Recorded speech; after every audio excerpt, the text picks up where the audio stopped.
We'll take a look at fishing for panfish without live bait. It's a lot cheaper than minnows, if you ask me. And I don't have to stop by the bait store every morning. You just go. And we'll take a fall trip to the Porcupine Mountains. 9 million acres of forest, 1,700 miles of continuous shoreline, 4,300 lakes, 12,000 miles of streams, more than 300 waterfalls, 15 counties, 2 time zones, and 1 area code. Welcome to the Upper Peninsula. Welcome to 906 Outdoors.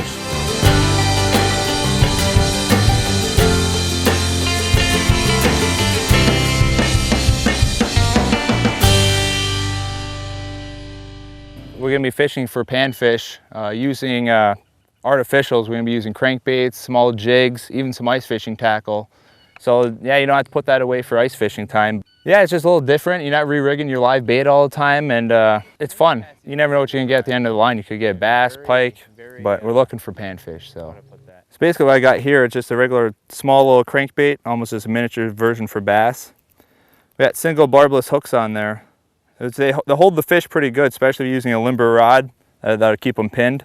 The barbless, it's big because then you can unhook them real fast. There's a lot of times, panfish, they travel up in schools.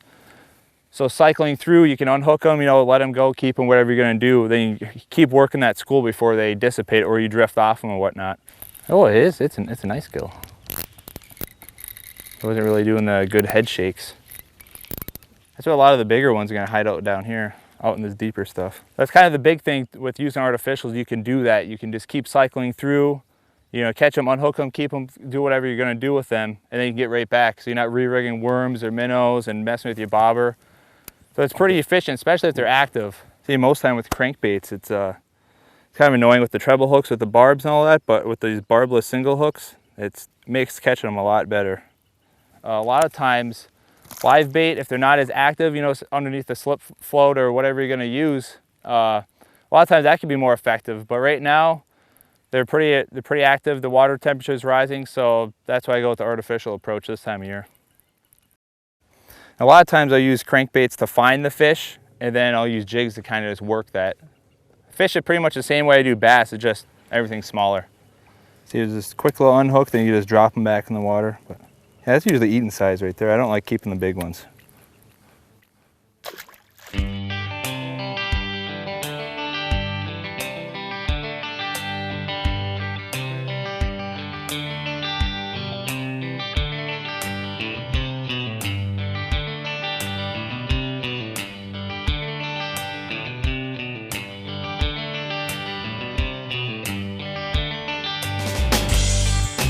Yeah, so I started out shallow first because it's easier. You can see the beds, you can kind of see the fish. A lot of them were probably spooked because it's a pretty heavily fished lake. And a lot of those beds were empty, so whether they're taken off there or they already spawned out. There was some more action that I saw over here, kind of splashing around. A lot of times they're not by themselves either. They're in packs waiting to feed. Ooh, right there, got it. And it's real calm out right now. We got a little bit of wind now, but it was real glass-like before. So they see you well before you see them. So they're not going to bite. A lot of times that gets them competing against each other. Once you get one, and then they just keep coming. Again, see no re-rigging. Just back at it. I could just chuck it back, cast back there. Not as yellow as some of the other ones were, but. Oh, there he goes.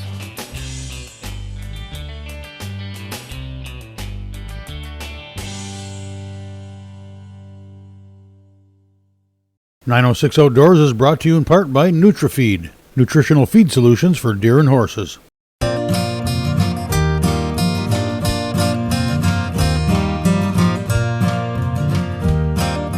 So going out to the deeper water, a lot of times you get the bigger fish in the first place, but now the sun how it is, they're going to want to hide out in those deeper weeds to get out of the sun. So that's why I came out here. If I don't get anything after that, I might move a little shallower, come back. But yeah, they could be anywhere this time of year, but the bigger ones are usually a little bit deeper, and a lot of people pick off the shoreline first. That's a big reason why I fish deep. I'll use moving baits like crankbaits like this to kind of find them, and then afterward I'll use jigs or whatever I'm going to use to kind of work that one zone if it was on the edge of a weed line or whatever I was doing. Yeah, so see, just pop the hook out, ready to fish again. But hey, he's a nice one. He almost lipped that one.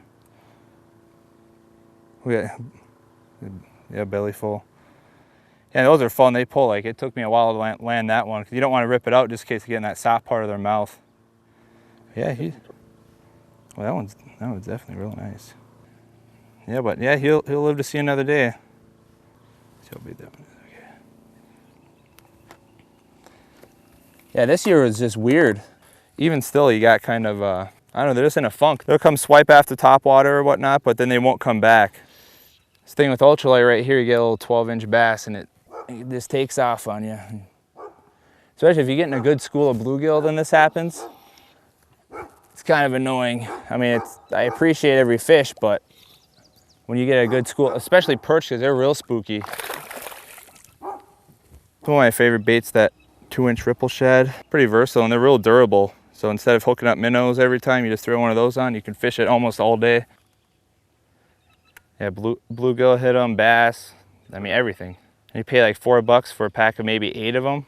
It's a lot cheaper than minnows, if you ask me. And I don't have to stop by the bait store every morning. You just go. You just go out, grab your bag, and you're already good to go.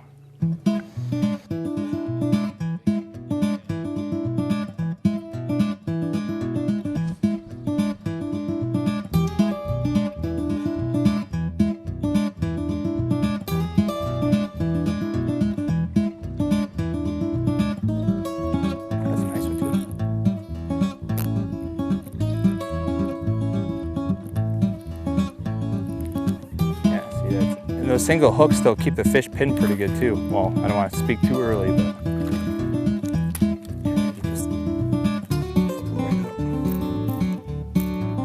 it's an actual bluegill. Yeah, and this comes right out. So a lot of times, kind of depending on the rod and how the whole setup is, sometimes using a braid, especially if you got like an ultralight, like a spinning reel, the braid comes off a lot easier and you get less of the line twists and stuff like that that you can get with monofilament and especially fluorocarbon. Right now I'm using casting gear, so it kind of negates that kind of negative of using fluorocarbon with the lighter line, with the lighter reels. Hopefully I have a lure left after this. So I don't have to worry about that as much, but they're fun, definitely when you don't catch that many. A lot of times with spinning outfits, which most people use for bluegill, I'll run a thin braid, maybe like a 5-pound braid or so, and I'll make sure that the rod has some give to it. And this one's a little bit stiffer, but another rod I have is more parabolic, so it absorbs when they shake their heads around and stuff like that. Especially if you're using small crankbaits, because those treble hooks don't dig very deep, so you need some give in your system. Nothing special there, but so then barbless hooks are nice because I didn't need pliers at all. I could just get right back to fishing. Whether, say, if you're using monofilament line that has more stretch, if you're using a braid, you have to make sure that your rod has enough give so you can keep those hooks pinned. Especially when it takes surges next to the boat, you want to make sure you don't rip them out of their mouth. Especially with the crappie, because their mouths are real thin. That's a gill. Well, that's a nice one.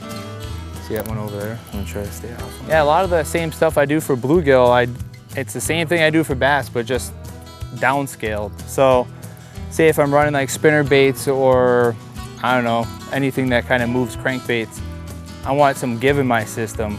I want to have enough backbone where I can control the fish. Look how fat that one is. But when they're coming up and they're chasing it, they're sucking it in. So if you have, say, stiff line, like braided line with a stiff rod, they're not gonna be able to take that bait in their mouth all the way, so you're gonna get a lot of short strikes. Versus if you have a system that the rod has some give and the line has some give, that it allows the fish to suck it in, so you get a better hook set. Then you also can control them next to the boat better because you're not going to have that much line out. That's why the bend in the rod is important. So you want to make sure that you're using the right tool for the right job. Now if I'm using jigs or something with a single hook, I might use something a little bit stiffer, especially if you're fishing deep because you want some backbone to be able to set the hook. As is in general, the amount of backbone for bluegill is going to be substantially less than for bass, but you still need to set the hook because they got hard mouths, the bluegill do. Using the barbless single hooks like that, it comes through weeds and wood a lot better. So you can run them through weeds a lot easier. You're not worrying about picking up weeds all the time and getting frustrated. you can just fish it, focus on fishing. Yeah, that's why I like them, especially with the small crankbaits. Big crankbaits, I've experimented with it and I've been doing okay on it. I don't think I've put enough time in to really see if it's worth doing with big crankbaits yet, but it definitely comes through the weeds better for sure. And that was a big thing for me, why I want to do it with bass. A lot of times the walleye live in those deep weeds too. So if you can run crankbaits through there, I mean, you're not going to be 100% snagless, but you're going to be a lot higher percentage, I guess. A little smaller than the other ones, but still. And he was active. I saw him pop. He popped up a couple times on the surface. He's still active.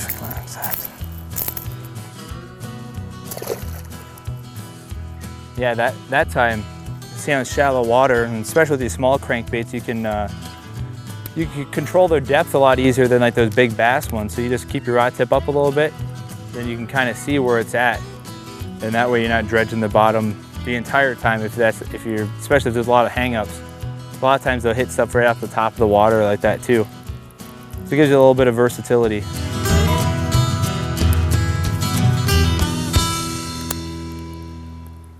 .906 Outdoors is brought to you by Cooking Wild Seasonings. Make it fresh, make it yours. It's time to make you hungry. Brought to you by Cooking Wild Seasonings. We're going to be making a pheasant stew. Let's kind of cut these in some mouth-sized pieces here. And then we'll dredge it in a little bit of flour and salt and pepper. I'm going to put a little bit of sage in here and a little bit of poultry seasoning, not too much. Fresh cracked pepper and a little bit of pink salt. And we'll just put these in, get them coated, get these guys in here, get them cooking. Trying to brown them up. I'm not going to cook them all the way through. I just want to get them nice and brown. Got a nice little crust on them. Take these guys out. We'll put our next batch in. While this is cooking, so I'm going to dice up half an onion, some celery. Got some beautiful rainbow carrots that we're going to cut up nice and small. So we're going to add just a little bit more oil, and then in go the vegetables. I'm going to put just a few mushrooms in here, a little bit of salt, and a little bit of pepper. We're going to turn this down to about a medium heat, and we're going to nestle in all of our pheasant. I'm going to add just a little bit of vegetable broth to our leftover flour. Give it another little drizzle here. And we're going to let this all cook down. What I'm going to do is I'm going to cover this now, and we're going to keep the heat in, and it's going to create a little bit more moisture. The steam will just kind of recycle in there. I've got just a basic biscuit mix, and I've got a little bit of Italian seasoning with a lot of garlic in here, some pepper. We're going to make some just like little mini biscuits. And then I'm just going to add some buttermilk. We're not going to knead these and roll them out. It's just going to be kind of a quick dough. Some fresh grated Parmesan Romano. These are only going to take about 8 to 10 minutes. We're going to finish this with just a little bit of heavy cream. I've just got some butter melting in a pan here, and we're going to use the rest of our seasoning that we had. We've got a little bit of our Parmesan, and there you go.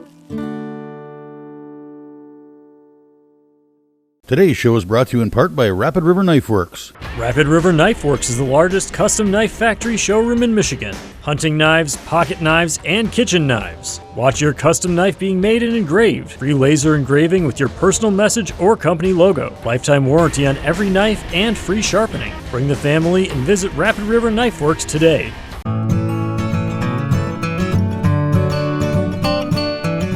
A few years back, 2 soldiers from the Michigan National Guard set out on a mission to walk from one end of the UP to the other to help raise awareness about veteran suicide. One of those soldiers was today's fisherman, Cody Cass. Yeah, so the trek was took 2 weeks. We started on the 13th and on the 26th of May. And yeah, it was pretty interesting. We had a lot of rain and wind, and we even had snow one day, all that kind of stuff. And it definitely tested your patience. I mean, not more so than fishing. I mean, you think fishing is a sport of patience, but walking across the UP, in 2 weeks, that's patience. And a lot of different things you have to go through, adversity and all that stuff. But it was definitely worth it. It definitely got a lot more attention than we originally planned. I think the Thursday before we ended, at least through Facebook, it reached 350,000 people, like between shares and all that stuff. So it was definitely a lot bigger. It was just an idea that we had, kind of just two people thinking, hey, this would be kind of cool to do, and raise some awareness for good cause and all that stuff. And I definitely call it a success. It was worth it. I mean, even if one person decides not to take their own life, that 2 weeks and about 312 miles or so that we've done, it'd all be worth it. So we started in Ironwood, then we went all the way, took M28 all the way to Sault Ste. Marie. We ended at the Armory.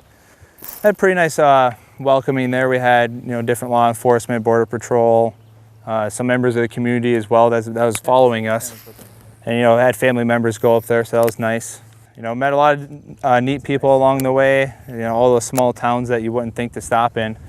A lot of those small towns, the support that we got through there definitely helped us complete the journey. I know day 3 we're kind of feeling it, and we're getting rained on. It was a long day, just getting poured on. It was our first real rain day. And then to come across an oasis in Kenton, Upchucks, the bar there in Kenton has really good pizza, and that's why we went there. And then they were closed, but they opened up their doors. We went in there, had pizza and just talked, and those are the things that we didn't expect. We're like, oh well, what are we gonna do when we're done walking for the day? But a lot of those interactions that we had with the community, I think, it made it worthwhile just for ourselves, like, hey, it's a good adventure that we went on, but also it helps them become more involved with the cause. And I think that was having a kinetic way of showing that, not just, making a post on social media or whatever it is. They can see us every day, when they're driving to work. They're, hey, I saw them yesterday, and they're posting that, and they feel that they're more engaged with it, which I think they are. And I think it did bring a lot of awareness to kind of a touchy subject. It's kind of hard to talk about. There's certain resources and there's certain ways that you can go about it. At least just knowing those resources, I think, is the biggest key. Because, I mean, nobody really knows how to handle it, unless you're trained to do that. But just pointing the person, it doesn't have to be a service member. Suicide doesn't discriminate at all. It knows no age, race, doesn't matter how much money you make, how much money you don't make, all that stuff. It was like a tribal warrior with all that blue on its face. Yeah, biggest thing is just seeking those resources. I mean, for yourself, but also if you're a family member or a friend or whoever that you kind of notice some of those warning signs, just making sure that they get the right resources. That's the biggest thing, because the earlier you intervene, the less that they think about making those decisions, and it's a swifter recovery. They can get back to normality in their life. 906 Outdoors is brought to you by Race Driven. Get in touch with your adventurous side and find your drive with Race Driven. As an online retailer, dealership, and manufacturer, we can provide power sport enthusiasts with virtually any part or accessories for ATV, UTV, and motorcycles. Customer driven, quality driven, Race Driven. The colors of fall come, and they go. And it happens pretty fast. So when the time came, we decided to take a fall color road trip and ended up in the Porkies. The forecast started out as sunny, then changed to partly sunny. It ended up all cloudy, cold, rainy, and yes, snowy. But those kind of conditions are pretty easy to overlook when you're in a place like the Porkies.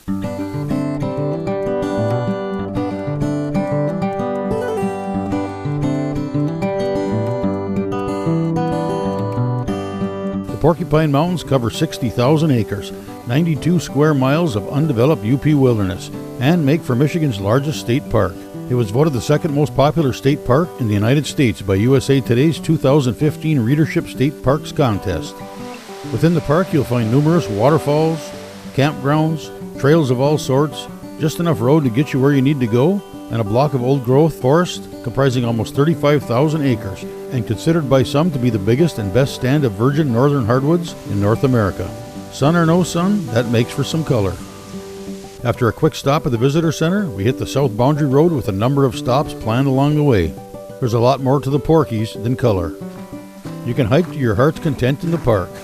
There are nearly 90 miles of trails, but no matter where you start from, you don't have to hike far to find something unique or scenic. Take a short hike down the Lost Creek Trail, and you'll find, well, Lost Creek.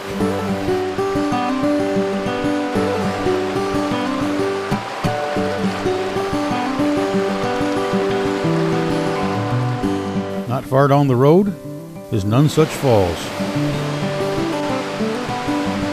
It's also the site of the historic Nonesuch Mine that was once home to 300 people, complete with a post office, school with 30 students, as well as a boarding house, livery stable, markets, stagecoach service, and a uniformed baseball team.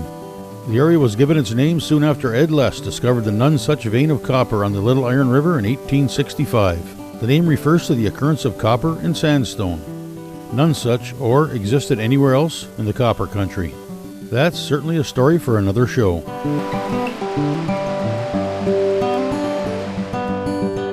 You can't come to the Porkies and not make the half-mile hike to Summit Peak. Summit Peak is the highest point in the park at 1,958 feet above sea level, a mere 20 feet shy of the UP's highest point, Mount Arvon. Summit Peak is 1,358 feet above the park's lowest point at the Lake Superior shoreline. As you near the summit, a viewing platform provides spectacular views of the vast wilderness of the Upper Peninsula.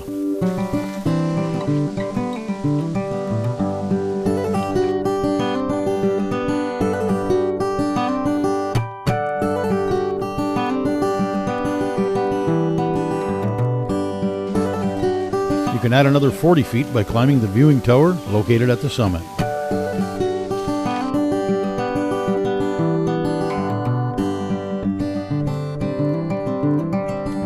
If you've concluded that the park offers far more than you can take in a day, you may want to spend some time camping. The park is certainly famous for its remote backcountry camping opportunities. If that's not quite your style, a yurt is certainly one of the most unique ways to spend a night in the wilderness. Ease it up a notch and spend a night in one of the park's wilderness campgrounds.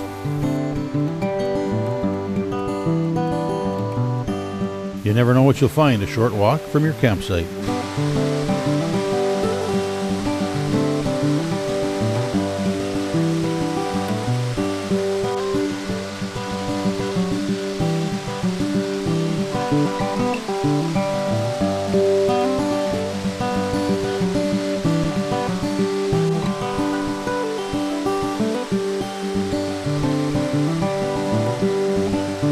The park is also home to two modern-style campgrounds, one on each end of the park. Union Bay Campground offers full conveniences. On the other end, the Presque Isle Campground provides a scenic setting hard to beat. Both are located on the shores of Lake Superior. The Presque Isle Campground is situated not far from the Presque Isle River.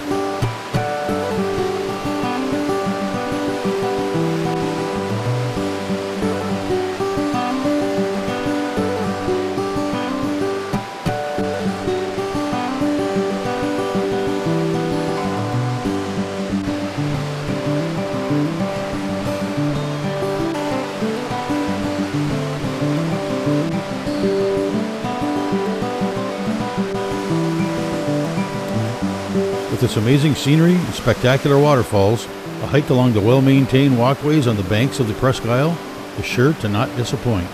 The waterfalls of the Presque Isle are the largest in the park and the second largest in the state.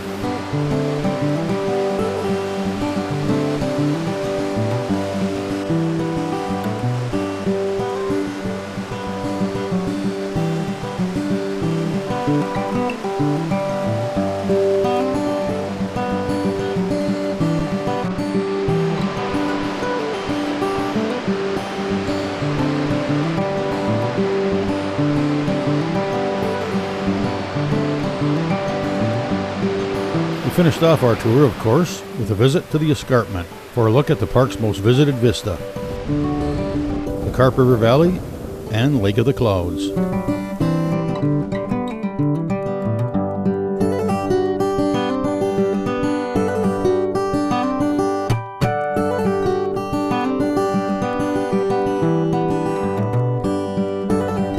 The effects of Lake Superior keep the shoreline warmer longer, so the colors at Lake of the Clouds are the last to say goodbye.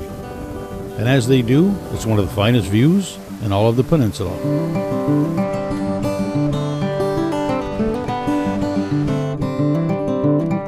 We never really did get the sun we had hoped for to get the most out of the fall colors, but no matter. A trip to the Porkies is never disappointing.